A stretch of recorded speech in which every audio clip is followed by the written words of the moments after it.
I'm here because I too have a vested interest in the differently able. I fully endorse what the High Commissioner has been saying today, because I really do believe that the differently abled have a place in society. Their lives have value and worth in the sight of God, and they have a role to play, whether you're visually impaired, whether you have cerebral palsy, whether you have autism, they all have a role to play. And I'm just going to give you a few words on compassionate leadership, because I think each and every one of you seated here is a compassionate leader.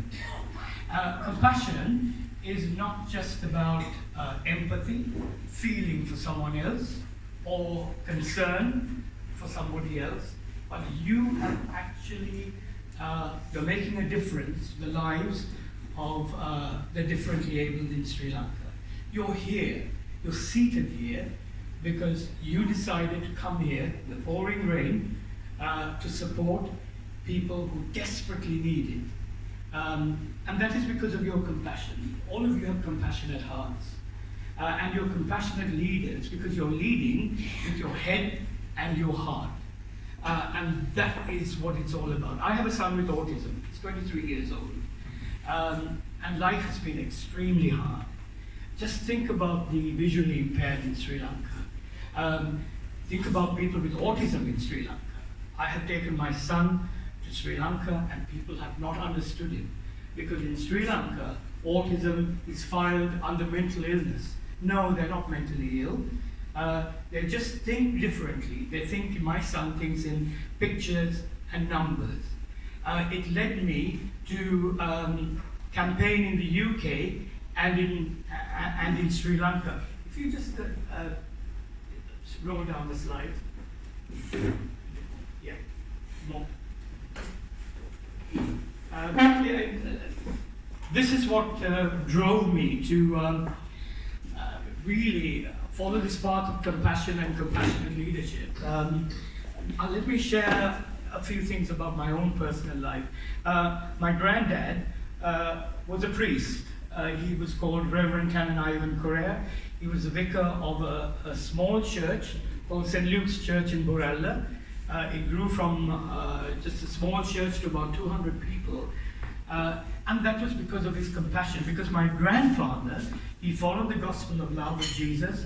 He reached out to the Rodi community. Now the Rodias, or the Rodi community, were Sri Lanka's untouchables. They were from a caste system where you were the lowest of the low, like the untouchables in India, who are now called, Gandhi called them Harijans, or the children of God. Now these are children of God, but people didn't want to know them in the 1940s in Sri Lanka. They were reduced to begging on the streets because of their caste. They couldn't hold down a job. And my granddad did something for them. He actually, St. Luke's Church had property. He housed them in church property. He found them employment. He found them jobs, which was really a huge thing for the Rodi community. And he lifted them up. When my granddad died in 1968, our house was just full of the Rodi community. And they were crying their eyes out because of my granddad's compassion. So he led me, my grandfather was one of the kindest men I've ever met in my life, and he led me to do something for the differently abled. My father was, you might have heard of him, he was Vernon Correa. He was broadcast in Radio Ceylon, and he was the BBC's first ethnic minorities advisor. He had compassion as well. Neville Jayavira, who's the Director General of the SLBC, said this of my dad: I recall many instances when he would intercede on behalf of some hapless subordinate who had fallen foul of the management, without ever flinching from his loyalty to the other. So that was my heritage when I think of compassionate leadership. And then came my own son, my beloved son. I'm not a celebrity, I'm just a dad. This is why each and every one of you can make a difference in the lives of the differently abled. I found that my son was being excluded everywhere. At Christmas time, they put him out in the cold because he would be a danger to other children. When he had his Christmas lunch, he was on a separate table, and he was treated very badly on the grounds of being, as Her Excellence was talking about, that we need to empower the differently abled. So I got up and I started shouting from the rooftops. It ended up with meeting Tony Blair, who became the first ever Prime Minister in England to talk about autism in the House of Commons. I came up with an idea of declaring 2002 in England, in Great Britain, as Autism Awareness Year to raise more awareness of autism. 800 organizations came on board. At first, they didn't want to know me. I was an Asian, I wasn't a celebrity, they closed the door on me, but I refused to take no as an answer. And that is why I really appreciate the work of Dabal. I never know whether to call it Dabal because it rhymes with cabal. And then if I say double, it rhymes with rubble. But you know, you're doing something great for the deaf and the blind people in Sri Lanka. So my son led me to get up and speak up for the differently able in the UK and even in Sri Lanka. And he has been such a blessing to me. I went to Armenia recently. Armenia is, the oldest Christian country on earth. But there, the people didn't have a lot of money. Yet, I saw compassion in action. When I was going around, I was talking with a person I knew.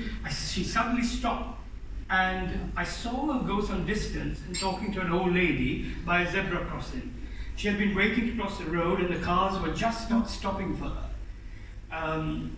It was like driving in Sri Lanka, you know, like you have to play the game when you want to cross the road in Colombo. And it was the same in Stepanakert, in Artsakh, which is a war-torn area called Nagorno-Karabakh. This individual was concerned for her, and she spoke kindly to her, and she said she would help her across the road. The old lady turned to her and said, "By your very words of compassion, you have helped me to cross the road." She reached safely to the other side, and here was compassion in action. These people didn't have a lot of money, but they had hearts of gold. I have to speak about Priya. Where's Navini? I have to speak about Priya and Navini Velikala. Priya was my cousin. I really miss him being not here today, because he was also the life and soul of Dava. And I just want to share a personal story of Priya. My grandmother came to England on her first ever visit out of Sri Lanka. She never even traveled on a plane. And she came here, and she suddenly passed away in Wimbledon. She was 84 years old. And when my grandmother passed away, I witnessed the compassion of Priya and Nandini. My dad was overseas. I was in my teens, and we had to bury my grandma. And who stood by us but Priya and Nandini Velikala. They came every night to Wimbledon and stayed with us until it was late. It's the custom in Sri Lanka that when there is a bereavement, that you bring food. You don't cook during that time. Other people bring food and share their food. This was such a wonderful moment of compassion. Priya and Nalini would come, stay with us, bring us food, and they were there at our sides at the funeral. And I'm very grateful for Priya and Nalini for sharing their act of compassion with us as a family. The compassion of Nepal. I mean, I'm just amazed. Lord Colin Lowe, I mean, what a compassionate man he is. You know, he's been a disability campaigner for 35 years. I learned something new about him today. He's a connoisseur of good wine. I just told Lord Lowe, would you like some red wine? And I said, this wine is from Sicily. He knew exactly where the wine came from. You know, so this man knows his wine. You have reached out in love, care and concern to the differently able. You've helped countless, all the schools, I think, as Her Excellency said, in rural Sri Lanka. I think that's such a laudable effort. And I think it displays compassionate leadership, because you have ruled with your head and your heart, you know, and all of you here, you know, by being here and by supporting, whether it's buying a raffle ticket or supporting Dabal every month, you're doing something that is so vitally important to the differently abled in Sri Lanka. You've raised much needed funds for equipment, for the upkeep of schools, for education and training. So I think we, as an autism campaigner or former autism campaigner, I would like to say thank you for what you're doing, because, you know, everything I've ever done where disability campaigning is concerned is because of my beloved son. You know, he's such a blessing to me. These children are a blessing the people of Sri Lanka. And Her Excellency was talking about raising them up, lifting them up, giving them employment opportunities, because their lives are of value and worth. They are members of society and equal members of society, you know. I'd like to play you a little clip. So my plea to you today is, please lead with your head and your heart.